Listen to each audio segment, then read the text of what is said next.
नमस्कार दोस्तों। पिछली वीडियो में मैंने आपको प्रेजेंट इंडेफिनेट टेंस के बारे में जानकारी दी थी। इस वीडियो में मैं आपको प्रेजेंट के ही दूसरे भेद प्रेजेंट कॉन्टिन्यूस टेंस के बारे में जानकारी दूंगा।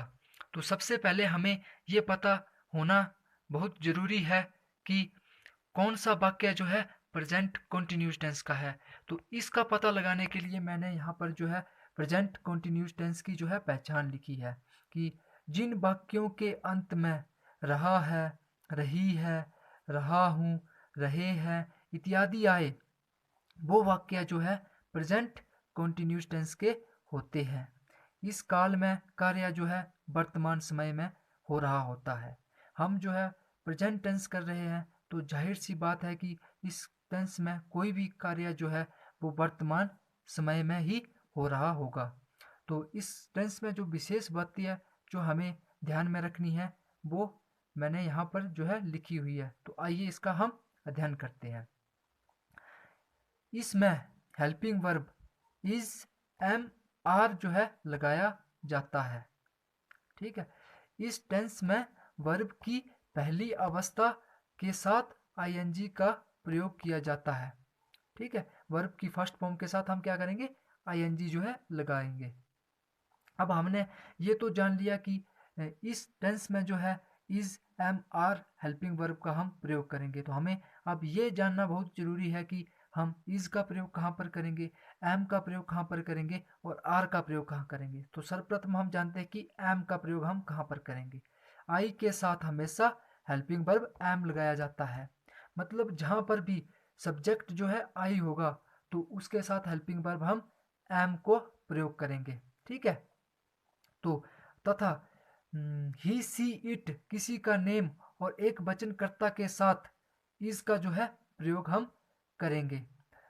बाकी शेष के साथ आर का प्रयोग किया जाएगा, जैसे आई वी यू दे तथा बहुवचनकर्ता के साथ। ठीक है। तो अब नेगेटिव टेंस मतलब नहीं वाले वाक्य, नहीं वाले वाक्य बनाने के लिए नोट का प्रयोग किया जाता है। ठीक है। नोट का प्रयोग अब कहाँ पर किया जाता है वो देखिए, हेल्पिंग वर्ब के बाद। नोट का प्रयोग हम कब करेंगे, हेल्पिंग वर्ब के बाद करेंगे। ठीक है। तो अब इंटेरोगेटिव सेंटेंस मतलब प्रश्नवाचक चिन्ह, मतलब जहाँ पर प्रश्न पूछा गया होगा वहाँ पर प्रश्नवाचक वाले वाक्य बनाने के लिए इज एम आर का प्रयोग वाक्य के पहले किया जाएगा। मतलब वाक्य के शुरू में हम हेल्पिंग वर्ब का प्रयोग करेंगे। अब आगे नेगेटिव इंटेरोगेटिव सेंटेंस मतलब जिस वाक्य में प्रश्न भी पूछा गया होगा और नहीं भी होगा, ऐसे वाक्य बनाने के लिए हम इज एम आर का प्रयोग वाक्य के शुरू में करते हैं और नोट का प्रयोग सब्जेक्ट के बाद करेंगे। ठीक है। जब नहीं भी होगा और प्रश्न भी पूछा गया होगा तब हम नोट का प्रयोग हेल्पिंग वर्ब के बाद नहीं, सब्जेक्ट के बाद करेंगे। ठीक है। तो आइए इस प्रेजेंट कॉन्टिन्यूस टेंस को हम कुछ महत्वपूर्ण उदाहरणों से समझने की कोशिश करते हैं। तो ये उदाहरण मैं आपके सामने लेके आया हूँ। आप देखिए, पहला उदाहरण मैं एक किताब पढ़ रहा हूँ। तो इसमें अब हमें पहले तो पता होना चाहिए कि इसमें हमें पता होना चाहिए कि काम कौन कर रहा है, कर्ता कौन है। कर्ता मैं। तो हम कर्ता को इंग्लिश में क्या बोलते हैं, सब्जेक्ट, यानी कि सब्जेक्ट का मैंने यहाँ पर एस लिख लिया। और क्रिया क्या हो रही है, मतलब काम क्या हो रहा है, पढ़ने का काम हो रहा है। तो ये ये आ गया सब्जेक्ट, ये आ गया ये आ गया आपका वर्ब। और अब कर्म क्या हो रहा है, किस चीज़ को पढ़ा जा रहा है, किताब को पढ़ा जा रहा है। तो ये आ गया आपका ऑब्जेक्ट। अब इस प्रेजेंट कंटिन्यूअस टेंस में हम क्या क्या करते हैं, पहले लिखते हैं हम सब्जेक्ट, फिर लिखते हैं प्लस हेल्पिंग वर्ब। ठीक है। उसके बाद प्लस वर्ब, वर्ब के साथ प्लस आईएनजी, फिर प्लस ऑब्जेक्ट। अब हम वैसे ही लिखेंगे। देखिए, आई की इंग्लिश क्या होती है, सॉरी, मैं की इंग्लिश क्या होती है, मैं की इंग्लिश होती है आई। ठीक है। तो मैं की इंग्लिश आई होती है। तो हम आइए रूल्स में पढ़ते हैं कि आई के साथ हम कौन सा हेल्पिंग वर्ब लगाते हैं। तो हमने यहाँ पर पढ़ा था कि आई के साथ हमेशा हेल्पिंग वर्ब एम का जो है हम प्रयोग करते हैं। तो हाँ, अब हम आई के साथ जो हेल्पिंग वर्ब का प्रयोग करेंगे वो करेंगे एम। अब देखिए यहाँ पर हमने हेल्पिंग वर्ब लिख लिया, अब लिखेंगे वर्ब। तो वर्ब क्या है? पढ़, मतलब पढ़ने की इंग्लिश क्या होती है? रीड। तो हमने पीछे रूल में पढ़ा था कि प्रेजेंट कंटिन्यूअस टेंस में जो है वर्ब की पहली अवस्था के साथ आईएनजी का प्रयोग किया जाता है। तो हम यहाँ पर वर्ब के साथ पहली अवस्था के साथ आईएनजी का प्रयोग करेंगे, तो यहाँ पर हो जाएगा रीडिंग। और ऑब्जेक्ट क्या है? किताब। किताब की जो इंग्लिश क्या होती है? बुक। ठीक है। अब हम इसी वाक्य को नहीं वाले वाक्य में जो है परिवर्तन करते हैं। यहाँ पर लिख देते हैं मैं एक किताब नहीं पढ़ रहा हूँ। ठीक है। तो हमने जो है पीछे रूल में पढ़ा है कि नहीं का प्रयोग हम जो है नहीं वाले वाक्य में हम जो है नहीं का जो प्रयोग करेंगे वो हेल्पिंग वर्ब के बाद जो है उसका हम प्रयोग करेंगे। तो ठीक है, तो यहाँ पर क्या बनेगा? पहले सब्जेक्ट, फिर हेल्पिंग वर्ब, फिर नोट का प्रयोग, फिर verb, verb plus ING plus object. तो हमें पता है कि यहाँ पर सब्जेक्ट क्या है? आई, और हेल्पिंग वर्ब क्या लगेगा? एम।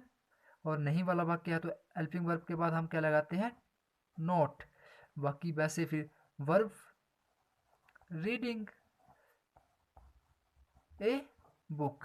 ठीक है। अब वैसे हमने ये सोल्व कर लिया। अब हम इसे प्रश्नवाचक वाले वाक्य में, तो हम यहाँ पर क्या लगा देते हैं?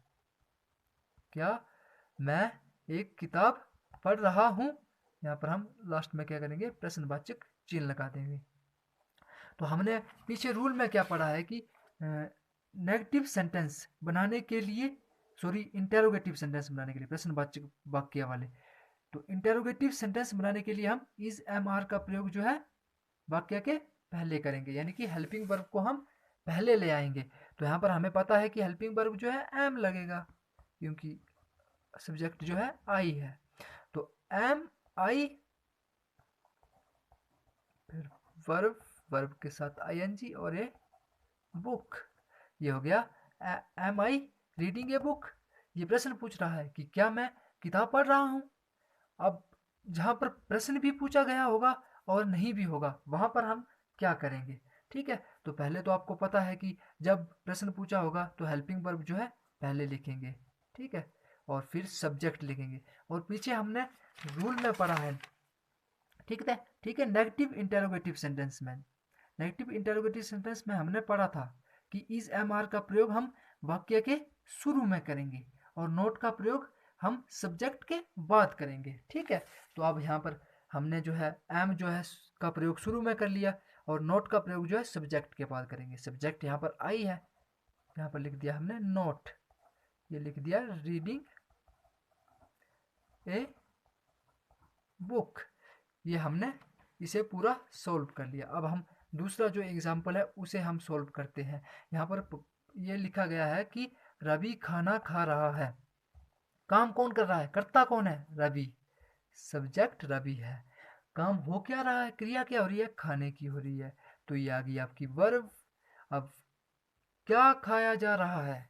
खाना खाया जा रहा है, ये कर्म। ये हो गया आपका ऑब्जेक्ट। अब आपको पता है हम क्या लिखते हैं? पहले लिखते हैं सब्जेक्ट, फिर helping verb plus verb plus ING plus object. तो यहाँ पर सब्जेक्ट क्या है? रवि। तो हमने यहाँ पर लिख लिया रवि। और फिर हेल्पिंग वर्ब क्या लगेगा? अब हम रूल में पढ़ते हैं कि यहाँ देखिए ही सी इट और एक वचनकर्ता के साथ या किसी का नेम हो। यहाँ पर रवि जो है एक ही है या फिर किसी का ये नेम है। तो यहाँ पर हम क्या है? इज का प्रयोग किया जाता है। तो हम यहाँ पर जो है इज का प्रयोग करेंगे। हेल्पिंग वर्ब हमने यहाँ पर लगा दिया इज। हेल्पिंग वर्ब के बाद हम क्या लगाएंगे? फिर लगाएंगे हम वर्ब। वर्ब क्या है? खा रहा है। खाना मतलब खा रहा है, तो खा की इंग्लिश होती है ईट। इसके साथ हम क्या लगाएंगे? आईएनजी। ठीक है, ये आईएनजी लगा दिया। अब फिर लिखेंगे ऑब्जेक्ट क्या है हमारा? लास्ट में हम क्या लिखते हैं? ऑब्जेक्ट खाना।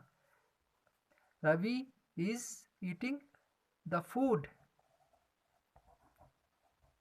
ठीक है। अब वैसे ही हम अगर इसे नहीं वाले वाक्य होता कि ऐसे होता कि रवि खाना नहीं खा रहा है, तो हम नोट कहाँ लगाते? हेल्पिंग वर्ब के बाद। अगर ऐसा होता कि क्या रवि खाना खा रहा है, तो हम क्या करते? इज को पहले ले आते और is Ravi eating the food. अब ऐसा भी होता कि नहीं भी होता और प्रश्न भी पूछा गया होता, तो हम क्या करते? इज को बाहर ले आते, इज रवि, और जो है नोट, जो हम नोट का प्रयोग जो है सब्जेक्ट के बाद करते, तो क्या होता? Is Ravi not eating the food. ठीक है, अब हम तीसरा जो है एग्जाम्पल को जो है सोल्व करेंगे। ठीक है, इसमें ये बच्चे शोर नहीं मचा रहे हैं। ठीक है, तो इसमें सब्जेक्ट कौन है, मतलब काम कौन कर रहे हैं? ये बच्चे काम कर किस चीज कर रहे हैं? ये आ गया सब्जेक्ट।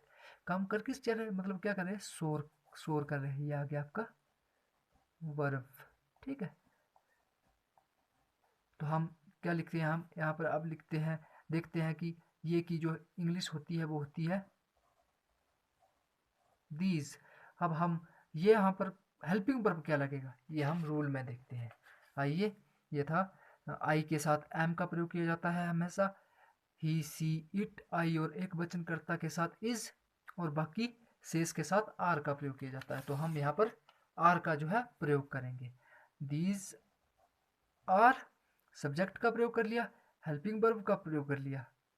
ठीक है, अब क्या करेंगे? हम हेल्पिंग वर्ब के बाद क्या लिखते हैं? ऑब्जेक्ट, सॉरी यहाँ पर नहीं वाला वाक्य है ये, तो नोट, नोट का प्रयोग हम कब करते हैं? हेल्पिंग वर्ब के बाद। तो यहाँ पर नोट लिख दिया। फिर वर्ब क्या है? शोर, शोर की इंग्लिश होती है क्राई। ठीक है, वर्ब के साथ हम पहले ही रूल में पढ़ा है कि वर्ब के साथ हम आईएनजी का प्रयोग करते हैं प्रेजेंट कंटिन्यूअस टेंस में, तो यहाँ पर आईएनजी हम लगा देंगे। ऑब्जेक्ट यहाँ पर है नहीं, तो ये यहीं पर कंप्लीट हो जाता है। These are not crying, these, sorry यहाँ पर बच्चे भी है, तो सब्जेक्ट जो है वो बच्चे हैं, तो यहाँ पर होगा दीज चिल्ड्रन। ठीक है, मैं नीचे लिख देता हूँ, these children are not crying. ठीक है, अब मुझे लगता है कि आप जो है प्रेजेंट कॉन्टिन्यूस टेंस को जो है बहुत अच्छे से समझ गए होंगे। अगर आपको ये वीडियो अच्छा लगा है, हेल्पफुल लगा है, तो इस वीडियो को लाइक, शेयर और सब्सक्राइब जरूर कर दें। और सब्सक्राइब के साथ जो है बेल आइकन का जो बटन होता है उसे ज़रूर दबा दें, ताकि मैं जब अगली बार जो है वीडियो अपलोड करूँगा उसकी नोटिफिकेशन आपको मिल जाए। तो अब मैं ये जो नीचे लिखा हुआ है ये मैं आपको करने के लिए देता हूँ। प्लीज़ आप इसका जो है आंसर जो है कमेंट बॉक्स में लिखकर मुझे बताएं, ताकि मुझे पता चल सके कि आपको जो है मेरे द्वारा बताई गई बातें जो है समझ में आ रही है या नहीं आ रही है। अगली वीडियो मैं जल्द ही अपलोड करूँगा, जिस वीडियो में मैं आपको जो है प्रेजेंट परफेक्ट टेंस के बारे में जो है जानकारी दूंगा। तो तब तक के लिए नमस्कार, धन्यवाद, जय हिंद, जय भारत।